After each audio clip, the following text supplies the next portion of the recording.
Hola, ¿cómo están? Vamos a comenzar.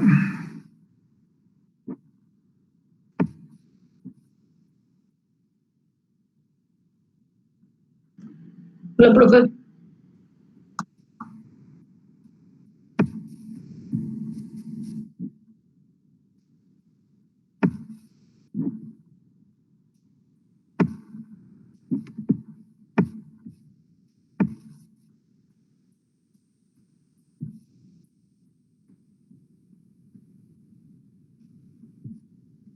Bien, ahí tienen la pantalla. Lo que estuvimos viendo, empezamos la semana pasada, vamos a tener hoy y posiblemente algunas cosas más mañana, ¿verdad? De este ítem, de este capítulo, es lo que nos interesa a nosotros, lo que está incluido en el curso de Electrónica 3 que estamos desarrollando en este semestre. Les hago un breve repaso, pero partiendo de aquí. Esto es lo que habíamos visto. Estoy pasando acá. Es lo que hemos desarrollado, ¿verdad? Y finalmente, a lo que queríamos llegar, a lo que queríamos realmente llegar es a esto, ¿verdad? A ver las formas de controlar la máquina asíncrona, controlar el motor de inducción. El motor de inducción. Esto está tomado del Rashid, del mismo capítulo, el capítulo 15, según está incluido en el programa, y desarrolla Rashid 6 maneras de controlar el motor. Estos son desarrollos de clases de semestres anteriores, ¿verdad? Entonces, todavía no. Esto es lo que vamos a desarrollar hoy, así voy a tratar de explicar lo que vamos a hacer. Pero a lo que voy a lo siguiente, para entender cómo controlar el motor, que es lo que nosotros deberíamos poder hacer una vez estudiamos, entendemos, asimilamos este tema, ¿verdad?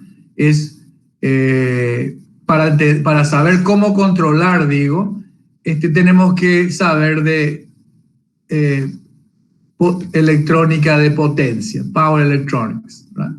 Con electrónica de potencia se controla el motor, se puede controlar el motor.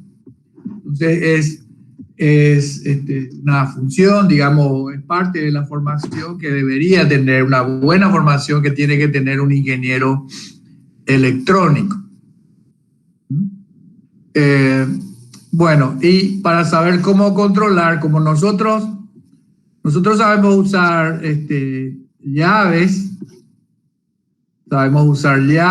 ¿verdad? Controladas o no. Sabemos usar semiconductores de cualquier tipo, ya sabemos usar. Tenemos la capacidad de seleccionar esos componentes y lo que buscamos en electrónica de potencia, lo que hacemos es usar esos componentes. Bueno, pero de motores, nosotros en la carrera de ustedes, poco y nada, ¿verdad? Porque no es el área temática o digamos la incumbencia directa de la carrera de ingeniería electrónica. Sin embargo, sí lo es lo que son el área, sí es el área de electrónica de potencia, y electrónica de potencia es esto y otras cosas, ¿verdad? Que hemos desarrollado antes. Entonces lo que hicimos acá, aquí arriba, no es un curso de ingeniería eléctrica completo, pero sí es un desarrollo completo, muy simplificado, pero completo al fin, para poder entender cómo usar electrónica de potencia para controlar el motor. Y lo que hicimos fue llegar a esta expresión, acá está modificada un poquito, pero esta es la expresión del par desarrollado en función de distintos parámetros físicos y dinámicos físicos constructivos me refiero, y otros físicos en cuanto a que, pero variables en cuanto a que son parámetros que uno puede elegir, como la tensión de alimentación y la frecuencia de alimentación del motor. Bueno, entonces habíamos llegado acá. Esta era, la ecuación era la 518, que estaba más arriba, y les voy a mostrar cómo llegamos, un breve repaso. ¿Qué fue lo que hicimos?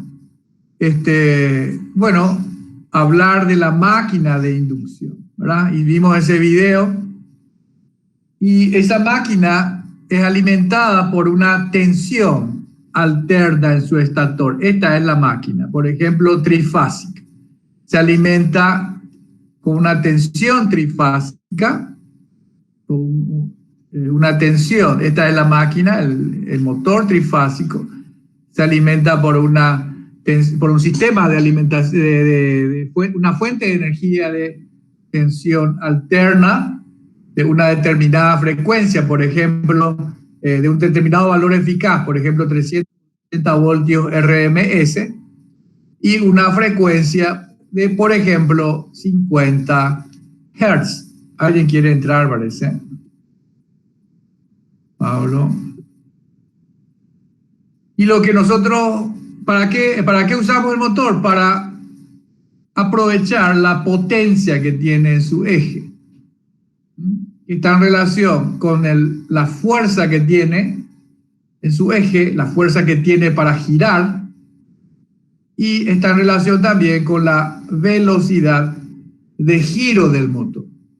Nosotros lo que controlar el motor significa controlar la dinámica del motor, controlar la fuerza y la velocidad que tiene el motor en su eje. Para controlar estos parámetros tenemos que ver la forma de, simplificadamente, variar, por ejemplo, parámetros de alimentación, interponiendo un bloque entre la fuente de energía, por ejemplo, Itaipú, ¿verdad? La ANDE, como le quieran llamar, o el generador que tienen en su empresa, en su negocio, y se interpone una máquina, un sistema electrónico de potencia aquí para poder tener un control de el motor, controlar estos dos parámetros. Bueno, en definitiva, ¿no? Uno, al aplicar esta tensión, una tensión senoidal de este valor eficaz, 380 voltios, a 50 Hz, que es lo estándar, lo convencional, lo obligatorio, de hecho, para lo que es el sistema industrial, comercial y, no sé, doméstico de todo el sistema eléctrico del Paraguay, es a 50 Hz. Entonces,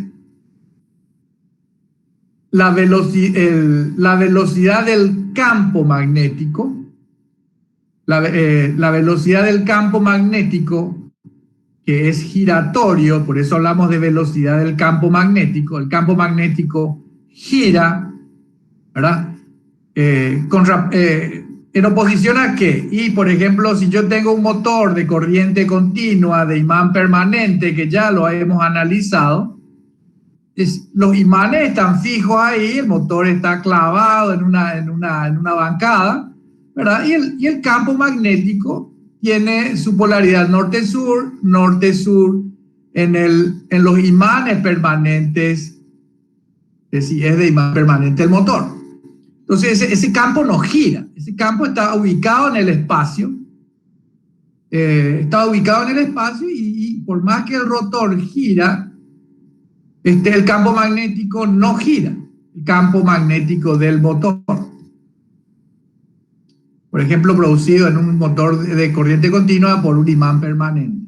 Pero en el caso de un motor de alterna, de tipo de motores de inducción, es uno de los tipos de motores de corriente alterna, y es el único que vemos en realidad, ¿verdad? En el caso de estos motores, estoy diciendo, el campo gira, como ya lo hemos analizado y hemos visto, estaba bien explicado en ese video que estuvimos mirando. Y esa velocidad del giro, la velocidad con la que gira el campo magnético, depende de la frecuencia de alimentación, de la frecuencia de la alimentación, la frecuencia con la que recibimos la potencia eléctrica. Entonces, si esta frecuencia es constante, la velocidad es la velocidad de giro del campo magnético, del campo del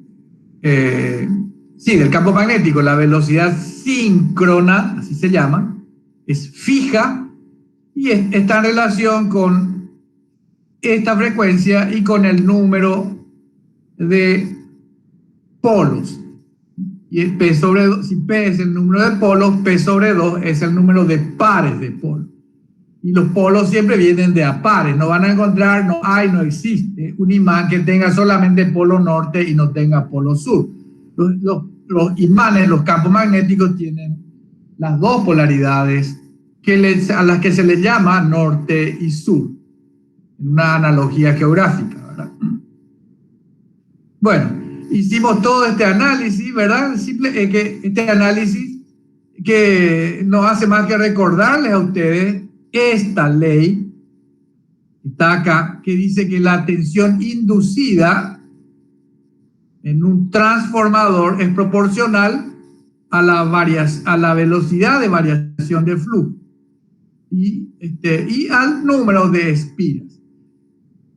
¿Por qué? Bueno, en cualquier motor hay una tensión inducida, ¿verdad? Y en este caso la tensión inductora es esta, ¿verdad? La tensión del estator. Y esta tensión del estator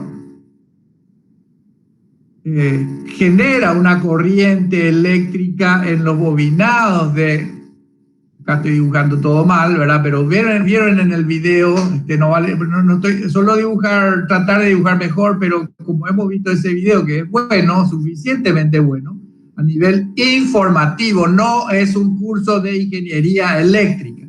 No busco, y ese video no tiene la pretensión de ser un curso de ingeniería eléctrica. Es un video de 15 minutos. Ingeniería eléctrica se estudia a lo largo de años, con mucho estudio, ¿verdad? Les quiero repetir, ¿verdad? Pero bueno, esta ley ustedes la conocen. Y la forma en la que se construye un motor de inducción se puede asimilar a la de un transformador, en el que el estator es el primario y el rotor es el secundario. Entonces, el secundario recibe un campo magnético, ¿verdad?, que genera una tensión, el secundario, y que al conectársele una carga se genera una corriente y esa corriente genera una fuerza que le permite girar, y bueno, y por eso es un motor, porque puede mover cargas. Se acomoda la expresión de esta ley. ¿Cómo se llama esta ley? ¿Quién escribió esta ley? A ver si se acuerdan. Si no, hoy tengo reunión con Jerónimo, le voy a preguntar si se les explicó esa ley a ustedes. ¿Cómo se llama? ¿Ley de quién es esa? Bueno, se acomoda esta ley, la expresión de esta ley, que es la expresión general, tiene un nombre, el nombre de quien propuso, quien hizo este modelo matemático en función a lo que vio en sus experimentos.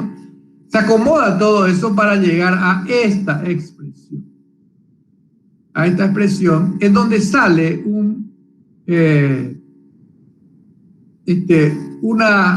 salen dos parámetros, ¿verdad? Fíjense que acá tenemos la velocidad síncrona, que es esta. Bueno, el valor eficaz de la tensión inducida, la tensión senoidal va a ser, y aparecen dos parámetros. Que es la posición relativa del rotor. relativa a que el rotor genera un campo que se puede representar por un vector y el estator genera un campo que se puede representar por un motor, ¿verdad? Y esta diferencia en la indicación con una brújula, bueno, una brújula mágica se podría identificar o detectar eso que es la posición relativa del rotor respecto del campo del estator. Todo eso se puede estudiar, tiene justificación física y matemática que se entiende bien cuando uno estudia. No es el propósito de este curso estudiar eso, simplemente se presenta eso y se aclara. ¿Qué más? Y se acomoda, como estábamos diciendo, a esta expresión en donde se lleva esa expresión a ponerla, la expresión de la tensión inducida en el rotor, se lleva a hacerla depender de un parámetro S, que tiene esta definición, que es la velocidad, la diferencia de la velocidad del campo con respecto a la velocidad del eje del motor respecto de la velocidad del campo, ¿verdad? Omega S, omega M, y se pone en forma porcentual. ¿Y qué sentido tiene? Porque el sentido que tiene es que siempre el motor, como fue explicado en ese video, yo suelo explicar más, pero el video explicó todo. Por eso el semestre pasado también creo que mostré ese mismo video. El eje del motor siempre está girando a una velocidad menor que la velocidad del campo. No puede girar a una velocidad igual a la del campo magnético, a la velocidad síncrona, y tampoco mayor. Siempre va a girar a una velocidad menor a la del campo, a la velocidad síncrona. Entonces esa diferencia de velocidad se relativiza y se lleva a la definición de un parámetro que es el deslizamiento. Acá está, como lo acabo de escribir y lo habíamos presentado en la clase pasada. Bueno, entonces, entendiendo cómo es el circuito equivalente de un transformador, que Rashid no lo presenta de entrada, pero que yo sí lo hice para ustedes, se puede llevar a este modelo equivalente. Y en ese modelo equivalente se puede hacer el análisis de las características del rendimiento.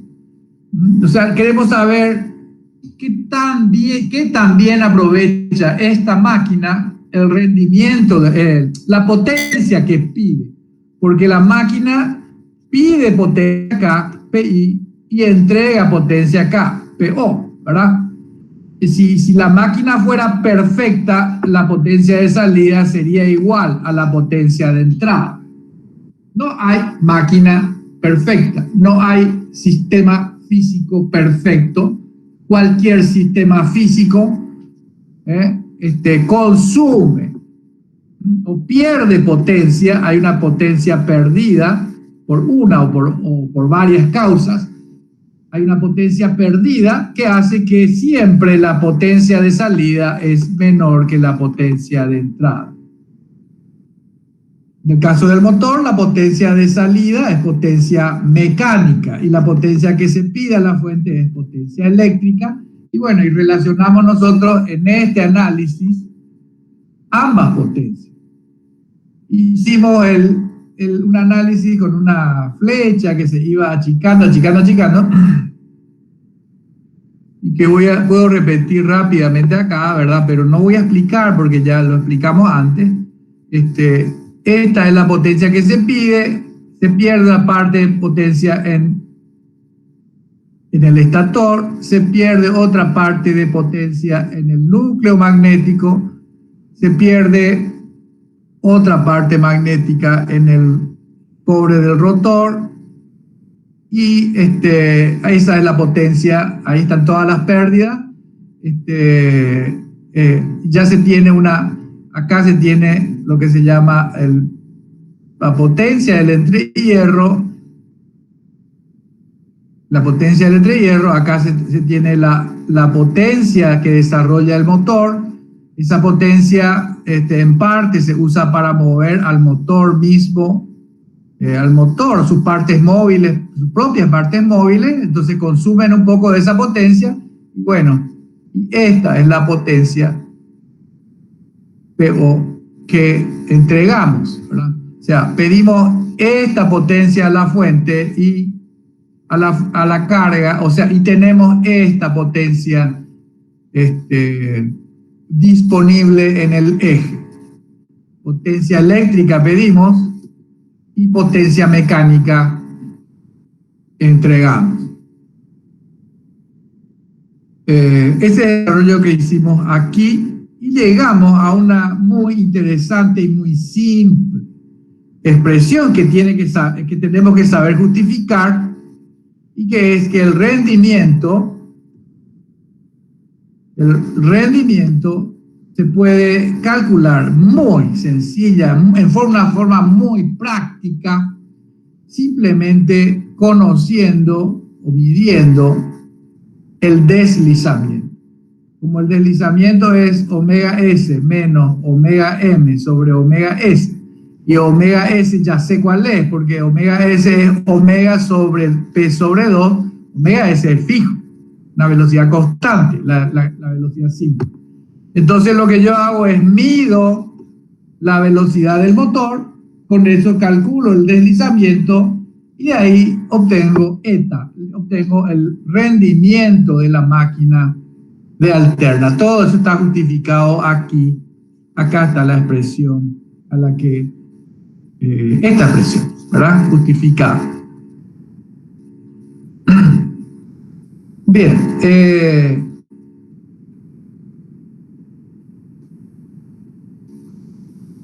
a partir del circuito equivalente de este, pero en una versión simplificada que no está en este slide, voy a ponerla acá. A partir de un circuito equivalente acomodado a lo que es el motor, ¿no?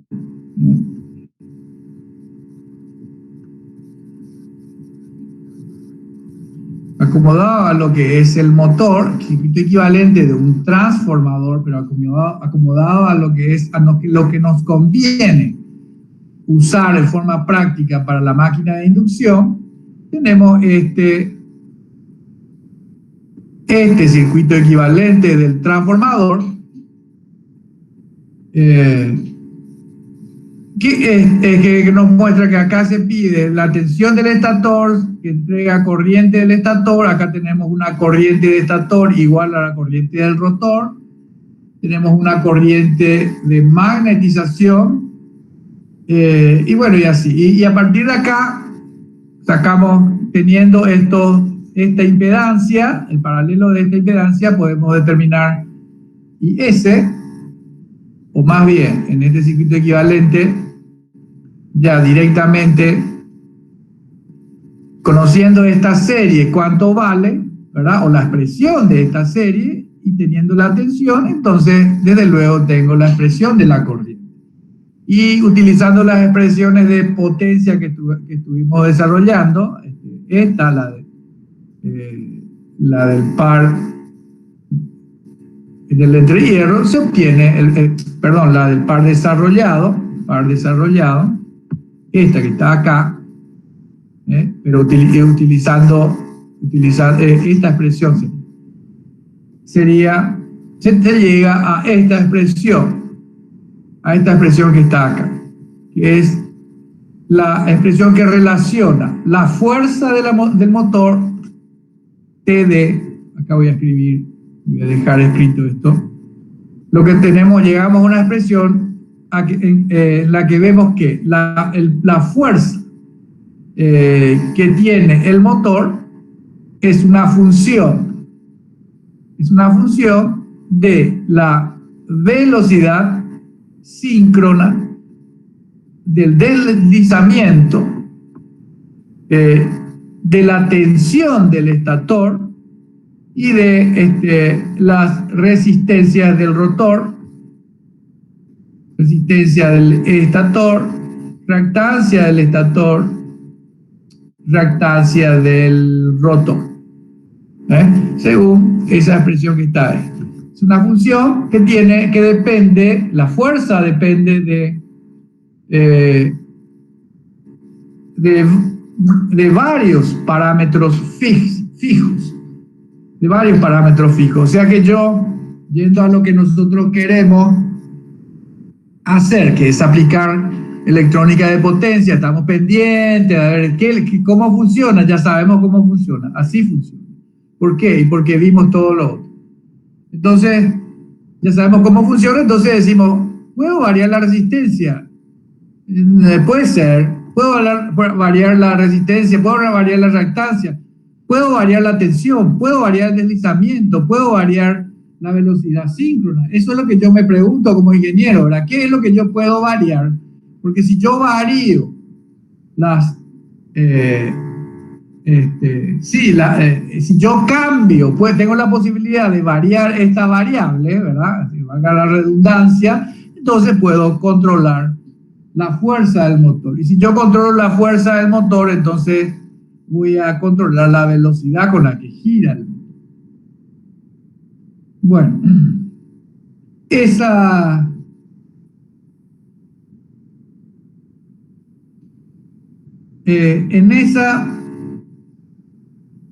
expresión sale de un análisis de la máquina considerándolo un sistema lineal, ¿verdad? Un sistema lineal, o sea, proporcional.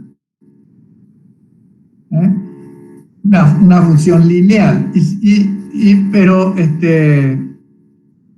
nosotros vemos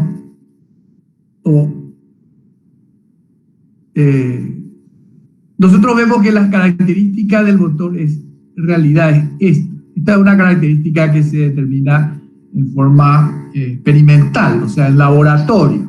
El fabricante de motores diseña el motor, calcula el motor, hasta el último alambrito y tornillito que le pone, y después lo pone en una bancada y lo estudia, ¿verdad? Y saca la característica de salida, esa que está ahí, que se puede dibujar así como está ahí. Está bien eso, desde luego que está bien. O la forma más práctica de dibujar eso es, o la forma en la que está de repente en los libros, en los manuales, es esta que está ahí, que es esta parte que está acá, esta parte que está, que es justamente es una representación experimental de la relación que hay entre el par motor y la velocidad de giro de su eje.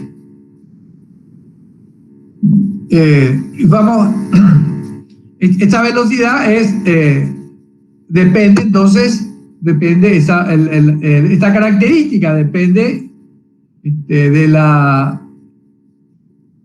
de todos estos parámetros, pero quiero resaltar algo. Fíjense que depende de la velocidad síncrona, ¿ya?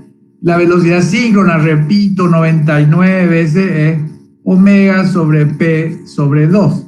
Y omega es 2pi por 50 Hz para nosotros, ¿verdad? Y además de depender en su magnitud, en el valor de esa velocidad síncrona, también depende del sentido de giro del campo magnético, porque de acuerdo a cómo yo conecte las tres fases, el motor va a tener fuerza para girar en un sentido o en el otro, o sea, va a girar en un sentido horario o en un sentido antihorario. Entonces, en esta representación se asume que la velocidad síncrona es positiva en este sentido. Sentido horario, acá está, en sentido horario.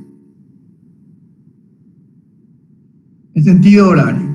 Entonces, cuando el motor se alimenta de manera que el campo positivo, o la velocidad, no el campo, sino el sentido de giro del campo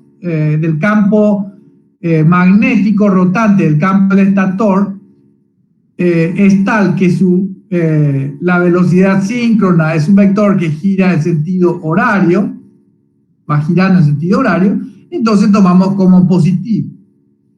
Si se utiliza el motor, si se utiliza la máquina como motor, entonces lo que va a pasar es que el motor, o sea, el rotor, va a girar en el mismo sentido que el campo magnético, que es lo que indica aquí donde estoy pintando. Voy a pintar de nuevo. Aquí dice eso.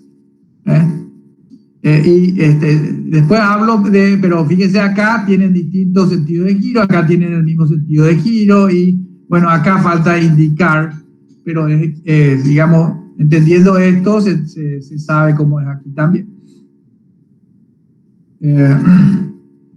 Entonces, para poder hablar de eso, quiero hacer referencia a lo siguiente. Acá tengo. Esta es una forma de onda de tensión trifásica que ustedes demasiado bien conocen ya. Esa es la tensión que tenemos acá a la salida del generador, de un generador trifásico.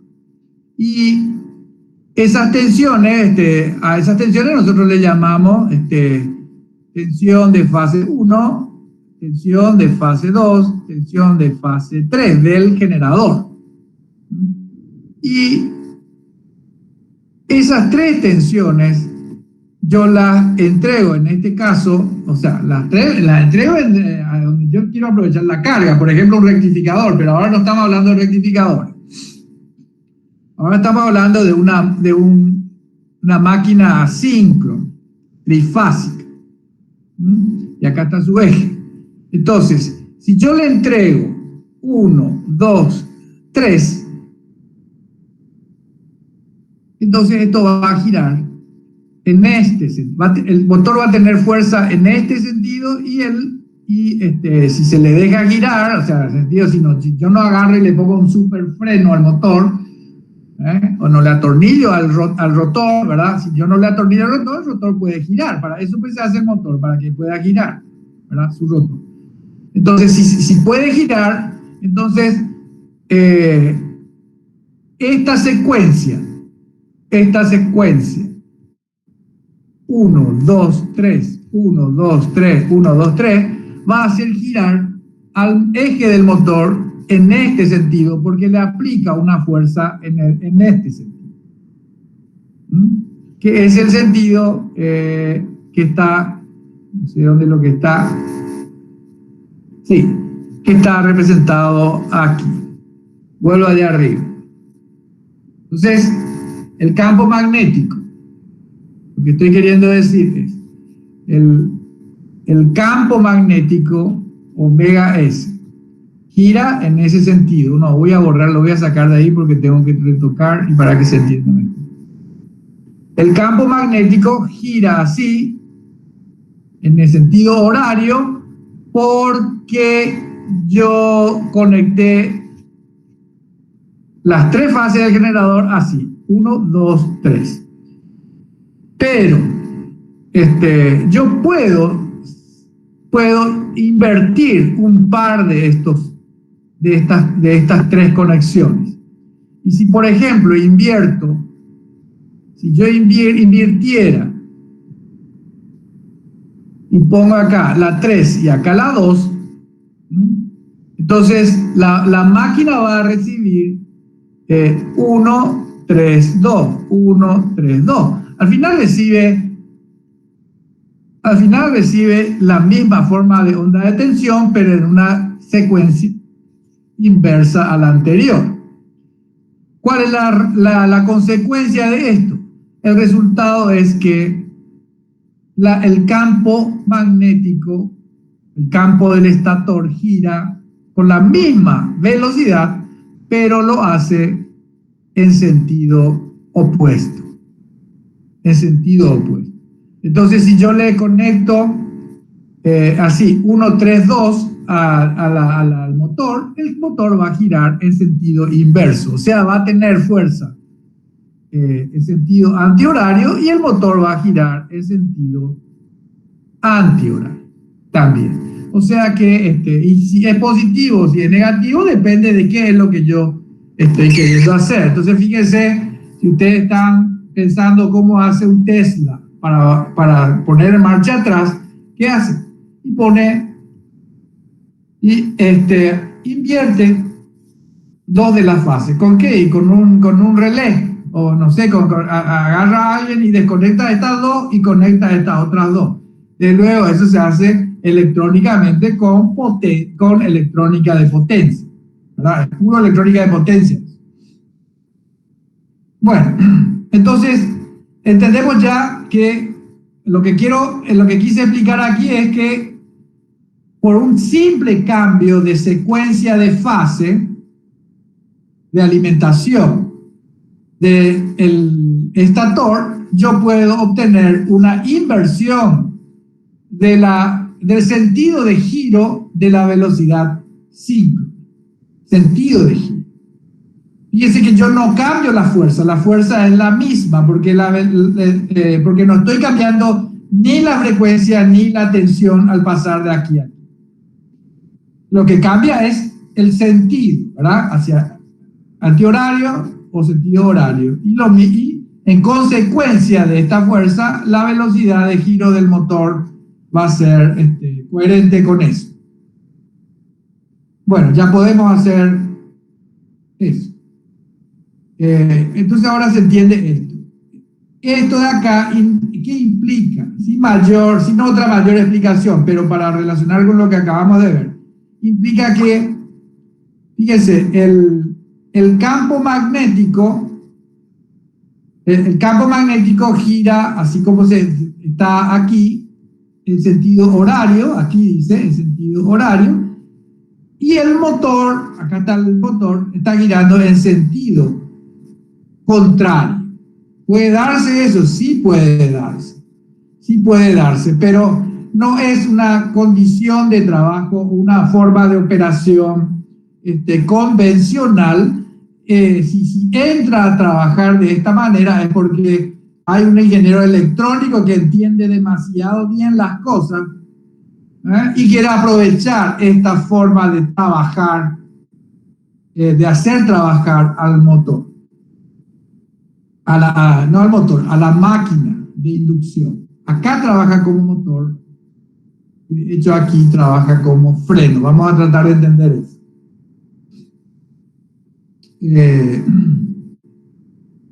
Bien. Quiero, vamos a volver a estas formas de trabajar, pero para avanzar un poquito en lo que hace Rashid, esta es toda la aplicación de Rashid de estas curvas características. Entonces yo estoy tratando de adornar más, darle más información en el libro de Kossoff, que ustedes tienen como referencia, pueden profundizar un poco más. Tampoco es el gran libro de formación de ingeniería eléctrica, por eso está acá. Es para ingenieros electrónicos como es la carrera, el título que les da la carrera que ustedes están siguiendo. Lo que hace Rashid es analiza esta expresión y para obtener estas condiciones o estos parámetros de funcionamiento, parámetros característicos de funcionamiento del motor. ¿Están ahí ustedes? Hola. Sí, profesor. Sí, profesor. Porque me están bombardeando con WhatsApp y dije yo, a lo mejor es Paulina que me está diciendo que se fueron todos de vacaciones. Bueno, ok. Esto vamos a hacer, fíjense, es cortito, o sea, si vamos a medir por metro, y esto es para usted, ¿verdad? Y de hecho, no hay nada acá, nada complicado ya otra vez, ¿verdad? Pero es muy útil para entender un poquito más esta característica, la de la máquina funcionando o operando como motor. Bueno,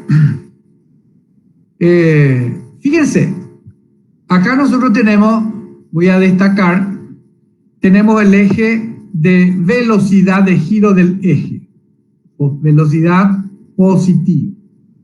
Y acá tenemos la fuerza del motor en su eje, que también es positiva, ¿verdad? Primer cuadrante.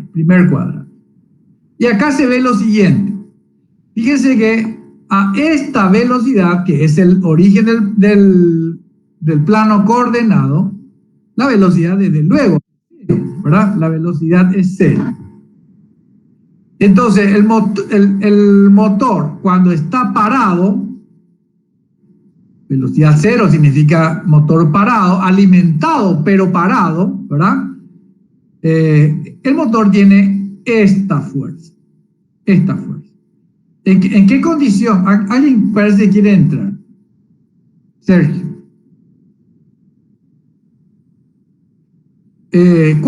¿Cuándo se da esta condición? Y al encender el motor, al conectar el motor. Al conectar el motor, la velocidad es cero porque el motor estaba apagado. Es una condición más usual, ¿verdad? El motor está en reposo, en velocidad cero está su eje. No gira. Y el motor tiene esta fuerza. Al alimentar el motor, esta es la fuerza en su eje. Este punto rojo. Entonces, este valor es el par de arranque. Ese no, es de estator, es de start. De arranque. Y lo que dice la forma en la que trabaja la máquina de inducción, esta máquina es tal que al arrancar, si yo no le atajo, o sea, puede darse dos condiciones, sin límite, que el eje está completamente libre, entonces empieza a girar, aumenta su velocidad. O si yo le atajo, ¿verdad? O sea, agarro, me pongo un guante, tengo demasiada fuerza y mi guante no se rompe, y le alimento al motor, pero le atajo al eje. Entonces el motor empuja con esta fuerza, pero yo no le dejo girar. ¿Ya? Esa es una condición. Desde luego ahí no sé qué utilidad le damos a esa aplicación, pero esa es la condición de arranque. Lo normal es que empiece a moverse y aumente su velocidad. La forma en la que funciona este tipo de motores, la máquina de inducción, es tal que al arrancar, al empezar a aumentar la velocidad desde cero, cobra más fuerza, ¿verdad? Ya, a medida que gira, tiene más fuerza y entonces le hace girar más rápido, y más fuerza y le hace girar más rápido todavía. O sea, acelera y bastante rápido. Arranca con esta fuerza y va aumentando la fuerza, la fuerza que tiene. Y a medida que va aumentando la velocidad. Pero ese incremento, esta pendiente positiva, se da hasta una cierta velocidad, hasta esta velocidad. A esta velocidad tenemos esto que es este par. Que es el par máximo. Luego T de máximo sería, ¿verdad? T de máximo, ¿sí? Y a partir de ese máximo cambia la pendiente pasa a ser negativa. ¿Qué significa que la pendiente es negativa? Que a partir de esta velocidad sigue aumentando la velocidad de giro, pero cada vez el motor tiene menos fuerza.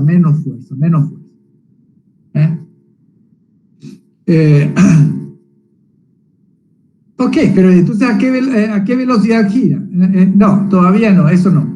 Lo que quiero es mostrarles lo siguiente, el desarrollo que hace Rashid. Voy a bajar esto.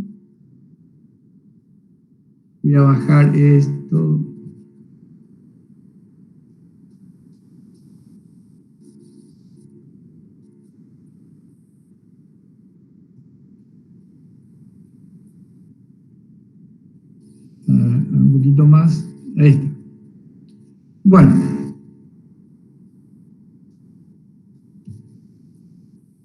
Y aquí tenemos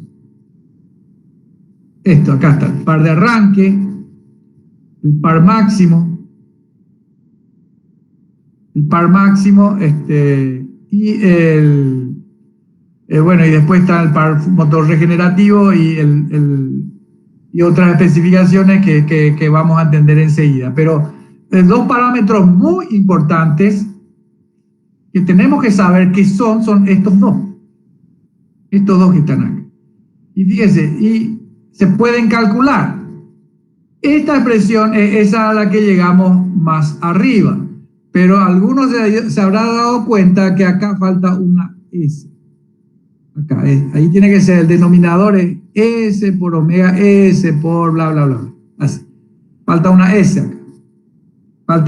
acá. O lo que es lo mismo, y es la razón por la que no está, es S igual a 1.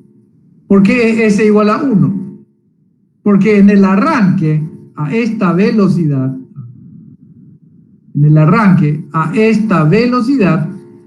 la velocidad del motor es justamente 0. Y el deslizamiento es omega S, omega M, omega S, como omega M es 0, entonces esto es 1. Entonces acá está, el deslizamiento está, S es igual a 1.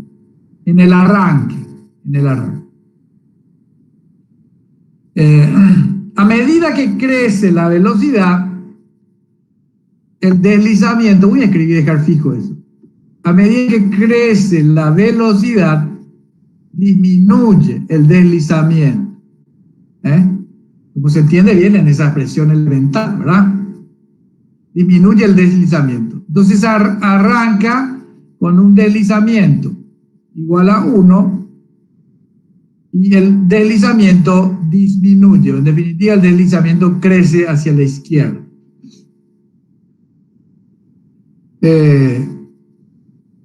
Y en un determinado valor, a una determinada velocidad, habíamos dicho, se llega al máximo. Bueno, y entonces este es el deslizamiento para máximo, para torque máximo, que es este punto que está acá. Bueno, entonces de esta expresión donde está el 1, con esta expresión yo puedo calcular cuál es la fuerza del par motor. Kilogramos metro, porque es un par. Y uso las unidades métricas, ¿verdad? Yo puedo conocer, ¿por qué? Porque yo sé con qué tensión le estoy alimentando, con qué frecuencia le estoy alimentando, cuántos pares de polos tiene, y si yo estoy investigando esto, bueno, me ocupé para saber cuáles son los valores de la resistencia, reactancia y todo.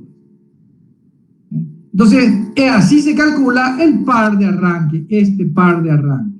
Y es importante saber ese par de arranque o determinar, ya sea calculado o ya sea de forma práctica en una bancada de un motor que voy a ponerle en una máquina a mover algo. ¿Por qué es importante? Porque así como el motor está parado en el arranque, es lo lógico, ¿verdad? Mi carga también está parada, ¿verdad? La carga, lo que va a mover el motor con esta fuerza, también está parada acá. Y esa carga puede ser, por ejemplo, de un vehículo. El Tesla, otra vez el Tesla, ¿verdad? Vamos a hacer propaganda, total. Si me dan una comisión un día, voy a agradecer mucho, pero no creo que tenga ningún efecto que yo haga o deje que yo pronuncie o deje de pronunciar esa marca, ¿verdad? Bien, el auto cuando va a arrancar, para poder moverle, sacarle de velocidad cero, yo tengo que aplicarle una fuerza de esta magnitud, O sea, si el auto es muy pesado, ¿verdad? Y mi motor tiene este par de arranque y el auto es muy pesado, necesita este par de arranque.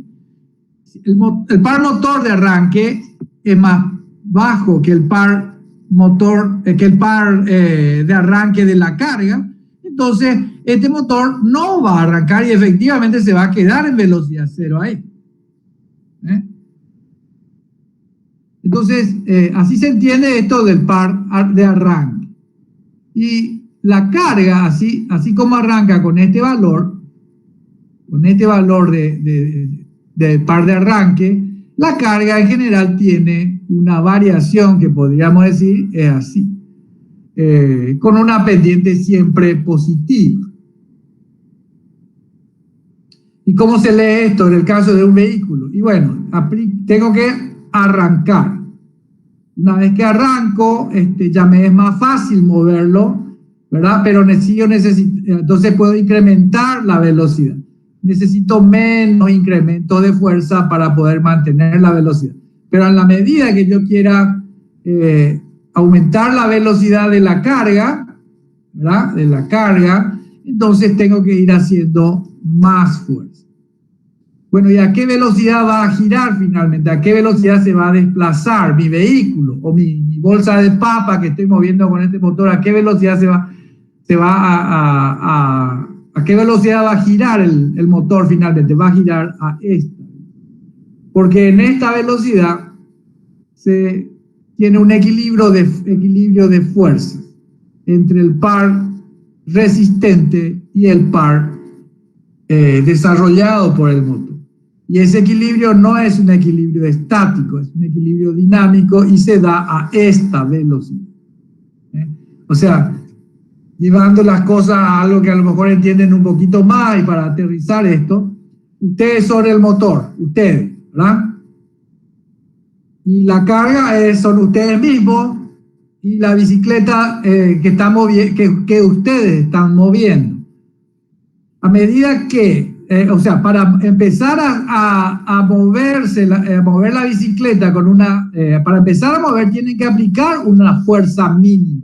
Si no tienen esa fuerza mínima, no van a poder mover su bicicleta y ustedes se van a quedar sentados ahí viendo cómo los otros se van de paseo, ¿verdad?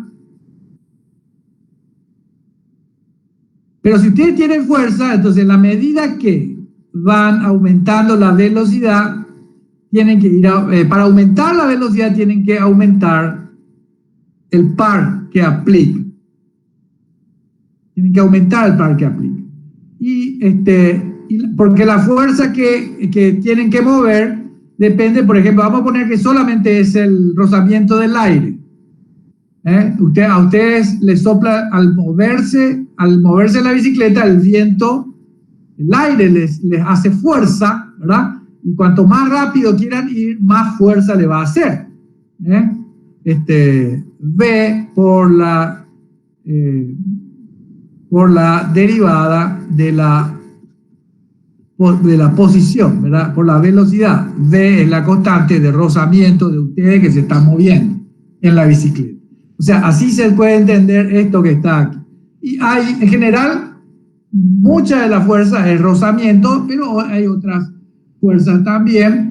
Analizamos equilibrio de fuerza cuando en controles automáticos hablamos de las masas, de los resortes y de los amortiguadores viscosos. Ahí están las tres formas en las que representamos nosotros los esfuerzos mecánicos, disipativos o reactivos. Bueno, el resultado es ¿verdad? Le aplico a para mover esta bicicleta o para mover este auto, uso este motor, va a arrancar bien porque me sobra la potencia para arrancar, y va a girar finalmente, va a girar a esta velocidad. ¿Qué velocidad es esa? Es siempre menor que esta que está acá, porque aquí en esta velocidad, a esta velocidad que es la velocidad síncrona, el motor no tiene fuerza. ¿Por qué no tiene fuerza? Vean ese video, vean el video. ¿Por qué? Si por alguna razón el motor girara a esa velocidad, la fuerza del motor es cero. Vean ese video, ahí explica bien. Pero ustedes se dan cuenta que si el campo magnético gira a una cierta velocidad y el rotor gira a la misma velocidad, entonces no hay variación de campo magnético en el bobinado del rotor. Entonces, si no hay variación de campo magnético, R igual a menos NR derivada de flujo. Si no hay variación de flujo magnético, entonces no hay tensión. No hay tensión, entonces no hay corriente. Si no hay corriente, entonces no hay fuerza. O sea, no hay torque. Torque desarrollado, no es torque resistente. No hay fuerza. Entonces, si se alinea el rotor, si el rotor gira por alguna razón a una velocidad igual a la velocidad síncrona, que es esta, la velocidad síncrona, entonces el motor no genera fuerza, el rotor no tiene fuerza. Bueno, ¿y qué va a pasar? Y ustedes se dan cuenta, si no tiene fuerza se va a detener, o sea, va a disminuir su velocidad. Al disminuir su velocidad, nuevamente hay variación de flujo en su jaula de ardilla, en el rotor. Entonces nuevamente hay corriente y nuevamente hay fuerza, nuevamente hay torque. Finalmente se entiende que por eso la velocidad de giro a la que se produce el equilibrio, a la que se tiene el equilibrio, es esta. Esperen que voy a darle no sé quién. La velocidad de giro es la velocidad a la que se produce el equilibrio es esta, que es menor a la velocidad síncrona siempre. Y hay un equilibrio de fuerza con este par, que es el par de funcionamiento nominal. Si estamos poniendo el ejemplo de un auto. Si el auto o camioneta, vamos a poner una super camioneta eléctrica, ¿verdad? Para arrancar necesito la misma fuerza, arranco de acá, pero no sé, tiene un perfil aerodinámico más rústico, más deficiente. Entonces, a medida que yo la camioneta la quiero aumentar la velocidad de la camioneta, esta es la velocidad, el par resistente en función de la velocidad crece con una pendiente mayor, ¿verdad? Y si usa el mismo motor para el auto y para la camioneta, en el caso de la camioneta la velocidad va a ser esta. El punto de equilibrio va a usar más fuerza, va a consumir más potencia y se va a ir a menor velocidad. Bueno, y esta velocidad es fija, la velocidad es fija para un caso. A ver, no, tampoco es fija. La velocidad va a ir cambiando. La velocidad de giro cambia. Bueno, acá estoy exagerando, me sale mal el dibujo. No quiero. A ver, acá, así. La velocidad va a variar entre, por ejemplo, este valor y este valor. Va a ir variando, permanentemente va a ir variando. ¿Por qué? Porque en general la dinámica de la carga es distinta. La carga va cambiando su par resistente. Sube un poco más, baja un poco más. Entonces el punto de equilibrio sube o baja un poco más y la velocidad baja y sube, y la fuerza también tiene que subir o bajar para encontrar el equilibrio con el par resistente. ¿Y en qué valores está esto? Esa resistencia. Cuando hablo de valores hablo relativos. ¿Relativos a qué? Relativos a la velocidad síncrona, a la velocidad del campo. La velocidad de este rango de velocidades está en el orden del 95%, de la velocidad síncrona. Entonces, si la velocidad síncrona, por ejemplo, es 100, esta velocidad va a estar en el orden de 95, 97, 93, por ahí va a estar. ¿Sí? Así va a ir variando, pero no mucho más. No mucho más. Se mantiene en esta zona, en esta pendiente negativa. Se tiene que mantener en esta pendiente negativa, que es la que nosotros asimilamos a un comportamiento lineal, porque esta es la zona, la característica que nosotros usamos. Esta es la parte de la característica que finalmente en el control dinámico se usa en forma efectiva. Lo que estoy diciendo es, si de repente la carga sube y pasa a ser así o pasa a ser así, va a entrar en esta zona de inestabilidad y el motor se va a frenar, va a acelerar, frenar, acelerar, va a golpear y no va a aguantar mucho, se va a romper, se va a destruir el motor. Mi carga resistente tiene que estar, tiene que tener valores menores a pendientes menores a estas, y cualitativamente hablando menores que esta, ¿verdad? No puede tener una pendiente así, porque pasa a la derecha del par máximo. En realidad debería mantenerse en esta zona, no acercarse tampoco mucho a la parte de par máximo. Bueno, y ya que estamos acá, y en función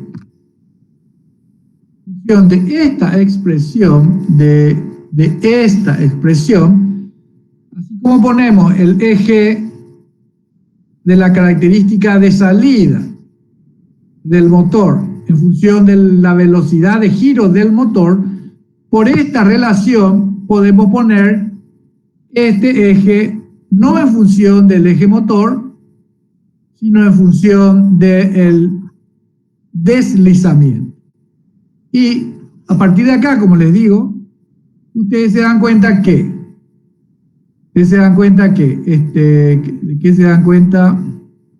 que cuando la velocidad del motor es 0, entonces, o sea, en el arranque, S es igual a 1.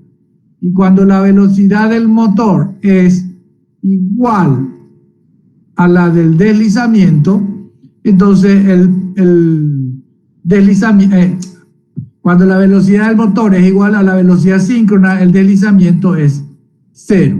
Entonces, aquí en la curva característica, entonces yo puedo poner un eje, voy a dibujar otro eje, pero no porque sea otro eje. Aquí mismo debería poner todo como lo pone Rashid, o como ponen todos los libros que quieren explicar estas cosas. Podría yo poner un eje que empieza acá, ¿verdad? Acá, a velocidad síncrona, y termina acá a velocidad 0. Entonces, si ponemos en función del deslizamiento, S, acá es el 0, acá es 1, como estuvimos viendo recién. Entonces voy a dejar fijo eso aquí. El mismo eje es, pero lo pongo nomás separado para tener una mejor referencia esta primera vez que estamos analizando. Pero es el mismo comportamiento. Acá tenemos torque en función de la velocidad del motor, que es equivalente a torque en función al deslizamiento. Es la misma función, ¿verdad? Es el mismo eje de abscisa también, con una distinta valuación. Bien. ¿Qué hace Rashid acá? Bueno, ¿qué hace Rashid acá? Repito, ¿verdad? Para calcular El par de arranque simplemente es S igual a 1, ya dijimos por qué, tengo todos los valores, lo calculo. Y para determinar el par máximo, ¿qué tengo que hacer? Y yo tengo la expresión del par, el par en función del deslizamiento. Entonces yo puedo derivar, si yo derivo esa función y la igualo a 0, entonces igualo a 0, lo que busco es donde la pendiente es 0. Y esa pendiente es 0 para este parámetro, que es la velocidad de máximo, velocidad del motor de máximo, o también es el par motor para máximo. El deslizamiento para par máximo. Entonces, si yo igualo a 0 y despejo la variable S, obtengo el deslizamiento del máximo. El deslizamiento para el par máximo. Una vez que yo tengo el deslizamiento para par máximo, llevo a la 1518, como se llamaba, ¿verdad? La expresión del par, que esta misma con esta S, llevo este valor acá, entonces obtengo el par máximo, como ustedes saben hacer. Como ustedes saben determinar el máximo de una función, ¿verdad? Derivan, despejan la variable que anula la pendiente, evalúan la función en ese valor de la variable.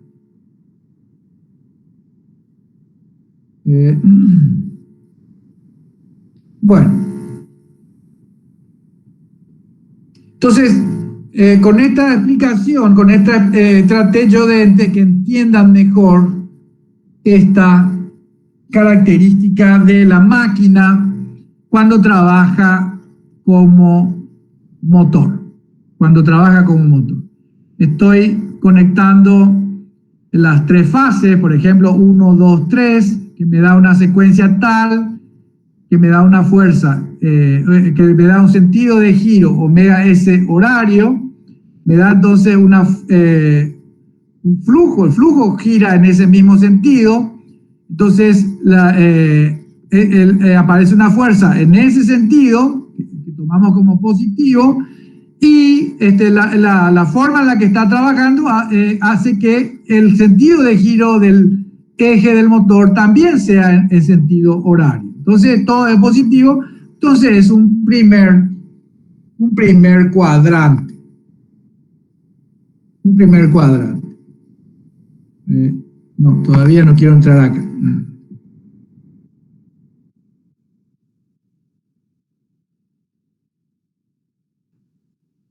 Bueno, habiendo entendido eso, vamos a entender estas formas de control del motor. Nosotros vamos a ver en este curso, en Electrónica 3, según está en el programa, estos primeros 4. Estos son los que yo quiero que ustedes sepan explicar. ¿Explicar cómo? Explicar así como lo explica Rashid, que es una forma muy simplificada, pero desde luego correcta. Yo le agrego algunos aspectos conceptuales y pongo en evidencia algunos conceptos que les hace falta para entender mejor a ustedes, ¿verdad? Entonces traten de estar atentos. Bueno, voy a borrar todo esto porque para que no se confundan ustedes, ¿no? Esto que está acá, que es el desarrollo de alguna vez.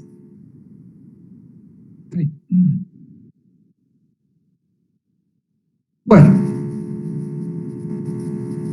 acá está la expresión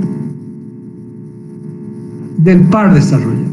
Acá está. Es la misma que teníamos antes, excepto que aquí puso una B. Acá taché, ¿verdad? En vez de tener Bs al cuadrado, tiene V por S al cuadrado. V por S al cuadrado. Donde V es un parámetro entre 0 y 1. Es un número real entre 0 y 1. Acá dice eso. positivo y menor que 1. Así como les escribí yo. ¿Y qué es lo que hace con eso? Justamente varía B. Varía B. Al variar B entre 0 y 1, ¿verdad? Cualquiera de los infinitos valores que tengo acá, y multiplicar por la tensión BS, yo tengo una tensión aplicada al estator BA, que es B por BS, que es menor que BS. Este es el planteamiento que hace Rashid, ¿verdad? Lo que dice es, yo de alguna manera voy a hacer que el motor que está diseñado para trabajar a 380 voltios eficaces, yo voy a dejar de aplicarle esa tensión, le voy a aplicar una tensión menor. Una tensión menor. Acá dice eso. Le voy a aplicar una tensión menor. De alguna forma voy a hacer. Entonces, si yo le aplico una tensión menor, si le aplicamos una tensión menor, queda claro de que este factor B por BBS al cuadrado, que está acá, disminuye, ¿verdad? Disminuye más porque disminuye en forma cuadrática. Y entonces lo que estoy haciendo es disminuir la tensión. Al disminuir la tensión, disminuyo la fuerza del eje, ¿verdad? Dejo, entre paréntesis, dejo todos los otros parámetros, los dejo invariables. No toco ninguno de los otros.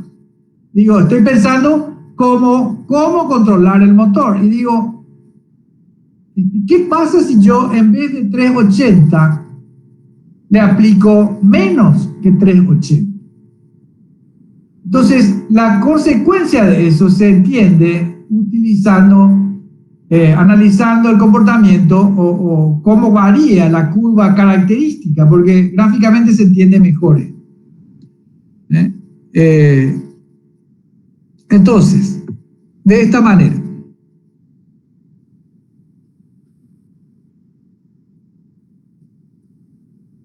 Yo tengo, esta es la curva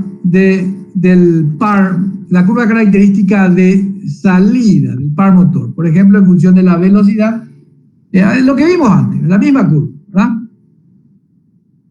Esto es para tensión nominal. Tensión nominal es 380 voltios, porque yo me voy ahora a no sé dónde a comprar un motor trifásico y no te van a preguntar de qué tensión querés.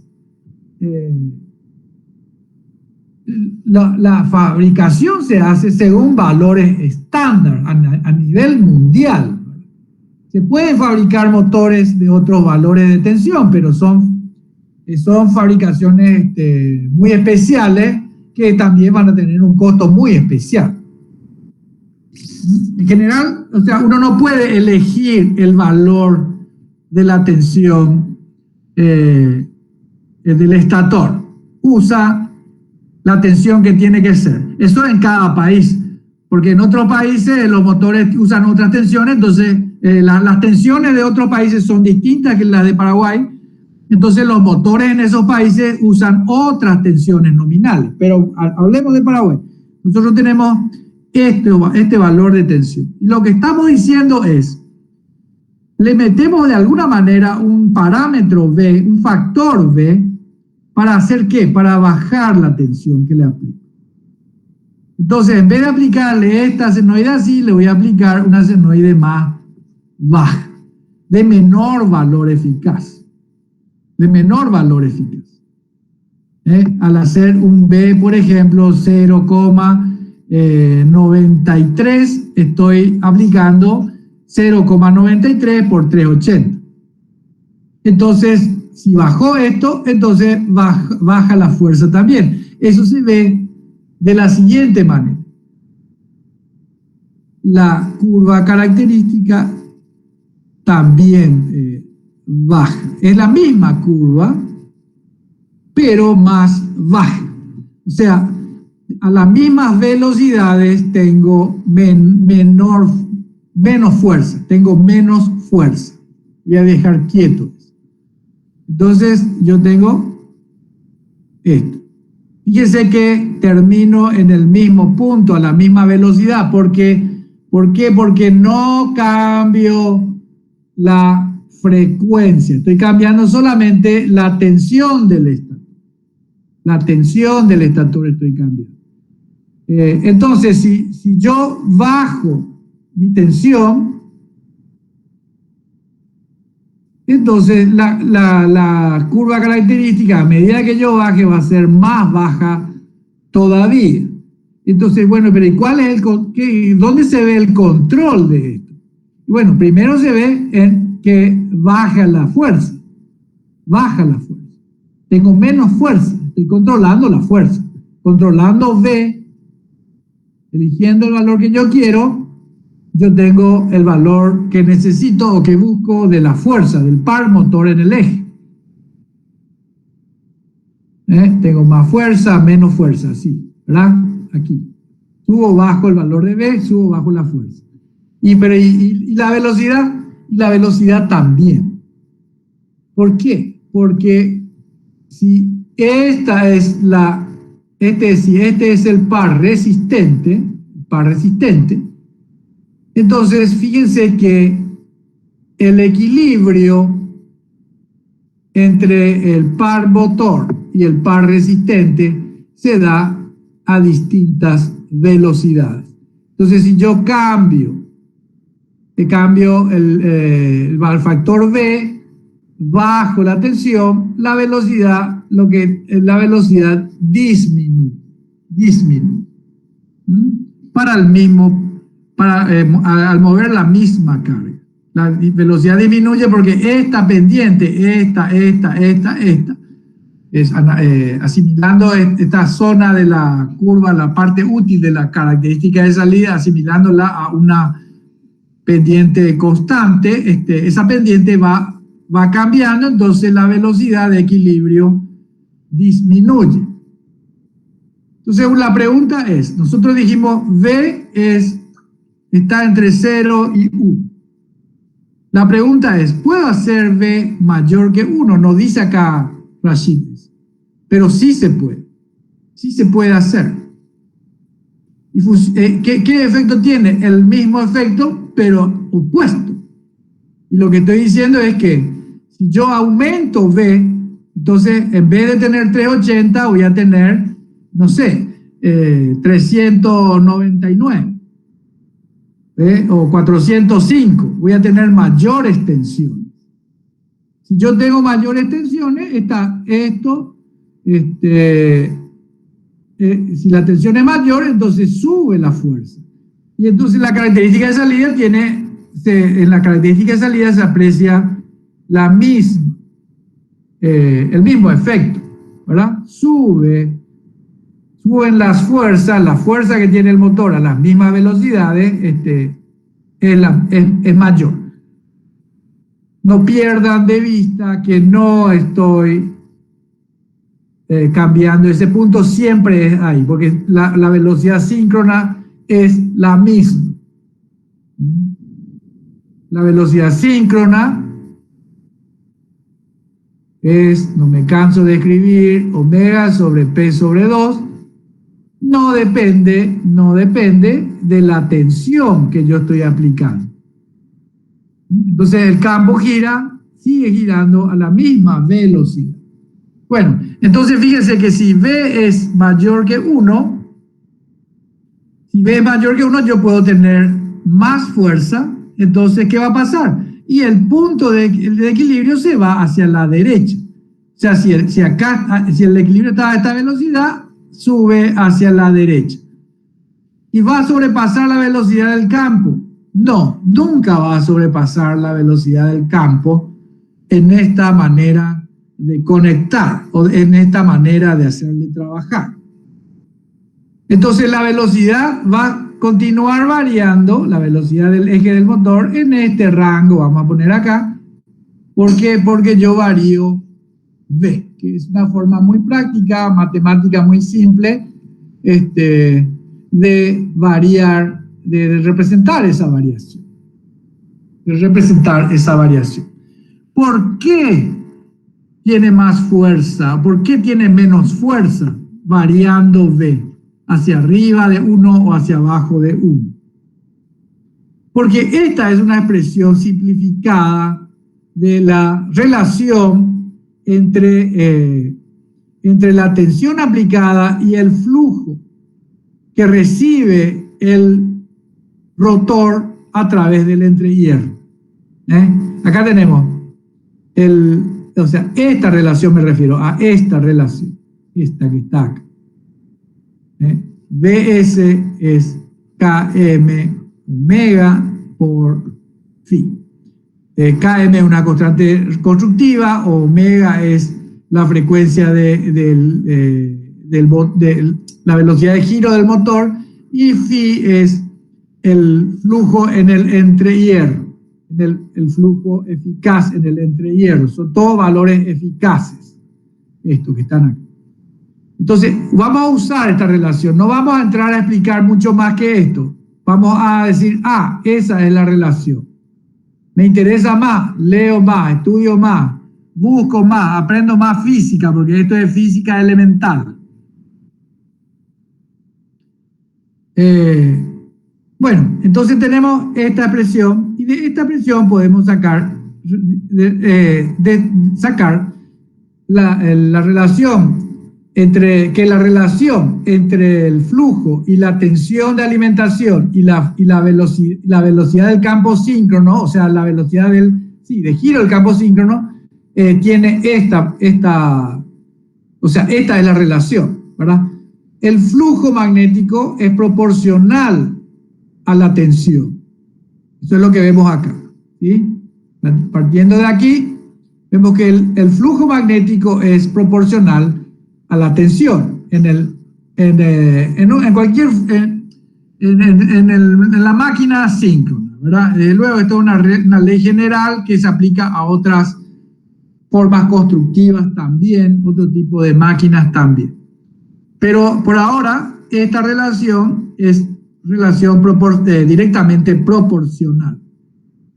Si yo tengo flujo más grande, es como, para que lo entiendan, con imancito, ¿verdad? El imancito, norte-sur, acá es azul, acá es rojo, bla, bla, bla.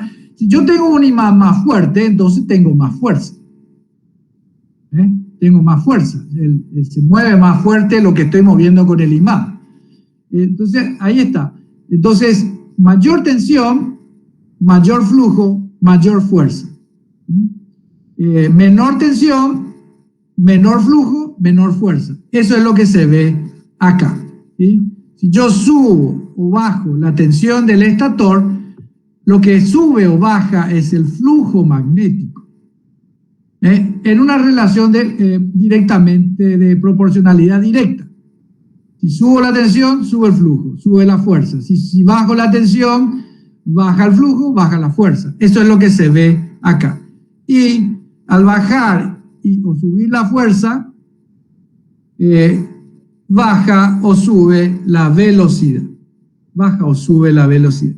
¿Por qué dice acá Rashid que B tiene que ser hasta 1? Porque él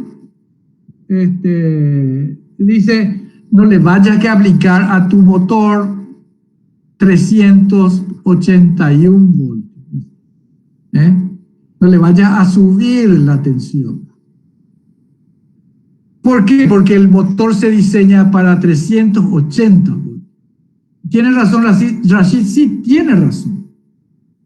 Pero en ingeniería, los que hacen bien las cosas aplican siempre, en ingeniería siempre se aplican factores de seguridad.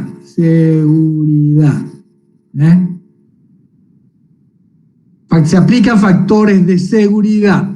Y los factores de seguridad siempre son muy generosos, sobre todo en ingeniería civil tienen que ser generosos. En ingeniería eléctrica esos factores también suelen ser bastante solventes, en el sentido de que dan margen de trabajo que te permiten que el motor que se diseña para que trabaje en 380 voltios como tensión nominal, que pueda trabajar a tensiones mayores. Pero eso es un problema, sí es un problema si yo exagero y le aplico 2000 voltios, por decir, ya exagerando mucho. Ustedes saben que la ANDE varía su tensión. La tensión de la ANDE no es 380 por una multiplicidad de factores en la normalidad de los casos. Si ustedes ahora mismo se van y miden, terminan esta clase y agarran su tester y miden la tensión entre fases de su casa, va a ser una coincidencia muy grande que las tres fases tengan 380 voltios. ¿Verdad? Felicidades para la ANDE, pero dentro de un rato ya no va a ser así, o mañana ya no va a ser así. Pero de todas formas los equipos eléctricos, sobre todo las máquinas eléctricas, tienen la capacidad de aguantar más tensión. ¿Y por qué no puedo subirle a 2000 voltios, por ejemplo? Entonces tendría mucha fuerza y podría elevar más la velocidad. Una de las razones más prácticas es decir, bueno, pero al final voy a pasar del 95%, voy a pasar al 98%, demasiado baja es es muy poca la variación de velocidad que yo tengo. Este es el control que quiero hacer. Entonces, y poner 2000 voltios acá, bueno, puede ser un problema porque tengo que tener un generador que me genere 2000 voltios. Y puede ser un problema, una senoide de 2000 voltios de valores eficaces. Esa es una razón. La otro tipo de razones es razón constructiva, práctica desde el punto de vista constructivo y de la seguridad.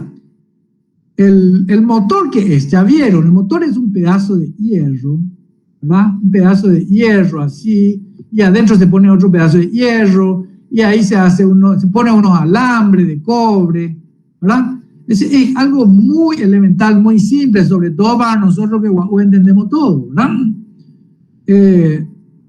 Y esos alambres las bobinas son de alambre de cobre, de un buen conductor, por ejemplo, cobre, que es muy bueno, y tienen un cierto espesor, y tienen,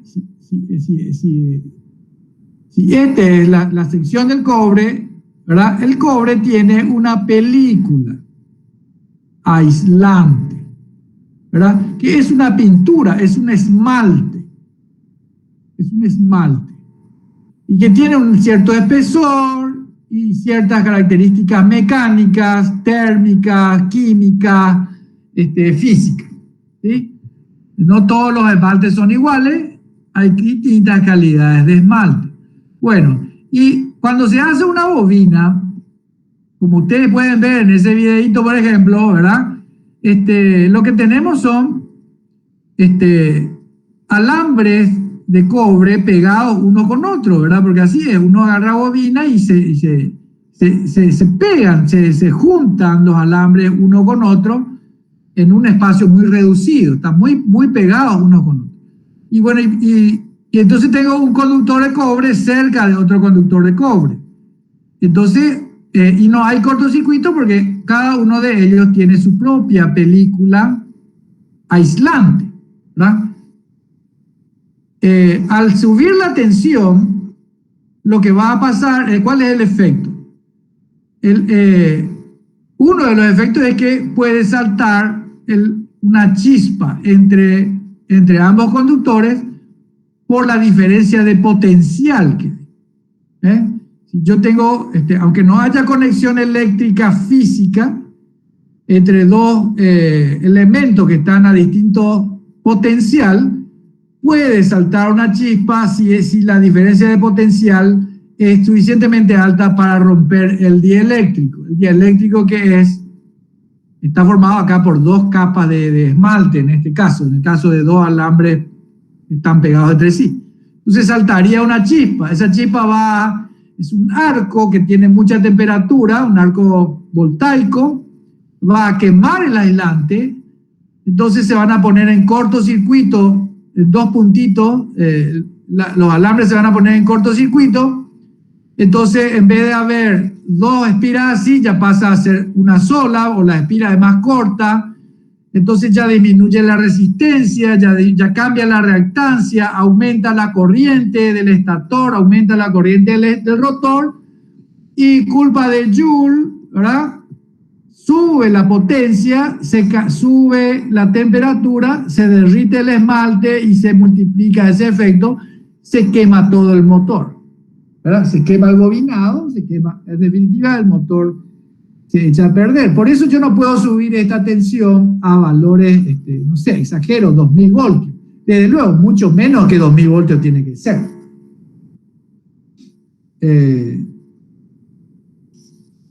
Entonces, pero sí puedo subir, por ejemplo, hasta el 10%, 380 más 38 serían 418 voltios eficaces, si yo no me equivoco, un 10% más por un determinado tiempo. Pero eso lo tengo que saber hacer, tengo que saber analizar el motor y porque estoy corriendo un riesgo al hacer eso. Pero para situaciones o condiciones especiales yo podría subir la tensión, pasar del valor nominal, negro, pasar a esta forma, a una tensión superior, puedo pasar a una tensión superior, y que con eso lograría bueno, más fuerza y más velocidad, porque para algo levanté la tensión. Bueno, para cerrar esto en los 4 minutos que quedan, ¿qué esta B?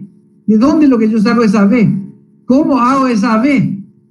¿Verdad? La forma en la que nosotros, utilizando electrónica de potencia, hacemos eso es esta. ¿Dónde está?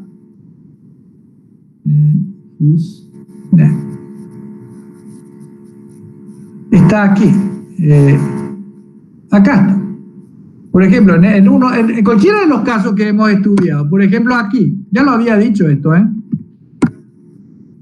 Fíjense, yo voy a usar un inversor para alimentar el motor. Acá tengo el generador, en el medio pongo un inversor y acá pongo el motor, ¿verdad? Entonces, este inversor recibe tensión constante, o sea, tensión alterna constante del generador. Después yo tengo que rectificar eso, cargar mi batería y después con la tensión de batería me voy al inversor y a partir del inversor alimento al motor. Lo habíamos dicho eso simplificadamente una vez también. Pero si yo partiendo solamente de lo que es la batería, si la batería tiene este valor BS, entonces el valor eficaz de la tensión de salida depende de las áreas positiva y negativa en el periodo.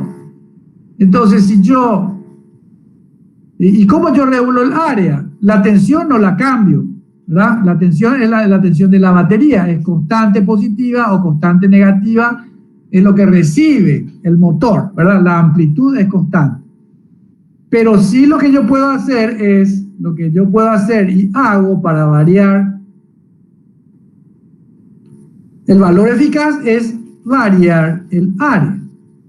¿Y cómo varío el área si la altura es fija? Cambiando el tiempo de conducción en cada semiperiodo, o sea, el tiempo de conducción en el periodo. Más área, ¿verdad? Más área, siempre alterna pura, más área, mayor valor eficaz. Menos área, menor valor eficaz. Entonces yo estoy Entonces, cuando digo V por la tensión del estator, o V por, sí, porque acá VS es tensión de batería, pero en lo que estamos viendo en la máquina es VS es tensión del estator. Estas dos VS son cosas distintas.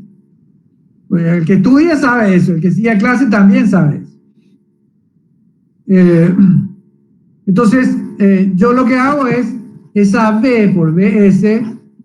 En mi micro yo le digo disparar, yo regulo el ángulo de conducción, este ángulo de conducción delta, y regulando los tiempos de encendido y tiempo de apagado, ya sea así para un solo pulso o como habíamos visto, por ejemplo, así cuando teníamos muchos pulsos de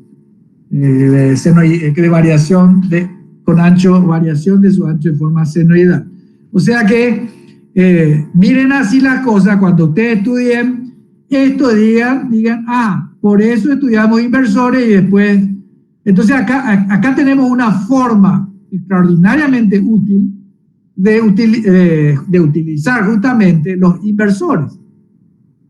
Con el inversor yo puedo regular la tensión que le aplico al estator. Entonces yo tengo que organizar ¿cómo se llama? El algoritmo, todo tengo que organizar para poder variar el factor B, por ejemplo, B entre el 75% y el 12%, ¿sí? Que podrían ser valores muy aceptables, pero siempre es conveniente mantenerse, y ahí está la validez de lo que dice Rashid, mantenerse por debajo por cuestiones de aislación, pero tampoco muy abajo, no tampoco en 0,2, no puedo irme tan bajo, porque también se va a quemar. Ustedes saben que no es que saben, ¿cómo se llama? El ambiente, el pueblo, la gente, tu vecina, la señora de la esquina, el del supermercado, todos saben que si la tensión baja, si la tensión de la Andes baja, se quema. Si la tensión de la Andes sube, se quema tu heladera, tu televisor, todo eso, como a mí me pasó, se me quemaron un montón de cosas. Bueno, pero eran cosas electrónicas, nada eléctrico se quemó. Bueno, así se entiende esto, y esta es la clave, no pierdan de vista esto. El flujo es la fuerza, ¿sí? La intensidad del campo magnético me da a mí la intensidad de la fuerza, y de la fuerza a mí me regula la velocidad. Así se entiende esto. Fíjense que esto es así cortito, y yo me pasé 2 horas hablando con ustedes. Pero para que entendieran eso, tuve que empezar un poquito más arriba y reforzar esto. Mañana voy a explicar las otras formas de control, y una vez que termine eso voy a entrar a explicar estas otras 2 formas que no las he explicado bien todavía como yo quiero. Y si ustedes quieren, y Rashid empezó acá, terminó acá. Ahí está todo. En todo caso, lo que se entiende acá también, ¿verdad? Hay que mirar bien eso para entender. Se puede entender, pero falta información. Yo quiero ayudarles con eso. Yo tengo una reunión ahora de CIT y otra a las 8 de la noche de nuevo con CIT. Entonces, por eso es que no vamos a hacer la revisión de examen hoy. Les pido que estén mañana. Las notas ya están, pero yo las quiero dar mañana antes de la revisión. Por favor, estén todos, los que han rendido, quiero que estén todos. Por favor, avísenle a los que han rendido que estén todos. Creo que fueron ustedes 7 nomás. Si son ustedes 7, o si alguno de ustedes no rindió y alguien que rindió no está hoy, ahora mismo. Si tienen alguna consulta, yo me puedo quedar disponible un rato más, y si no, seguimos mañana para avanzar con ese tema y para hacer revisión de examen. ¿Ok? Dale, bro. Bueno, profe, entonces bueno. nos Bien, chao, chao. No, profe. Estoy en tu reunión. Chao.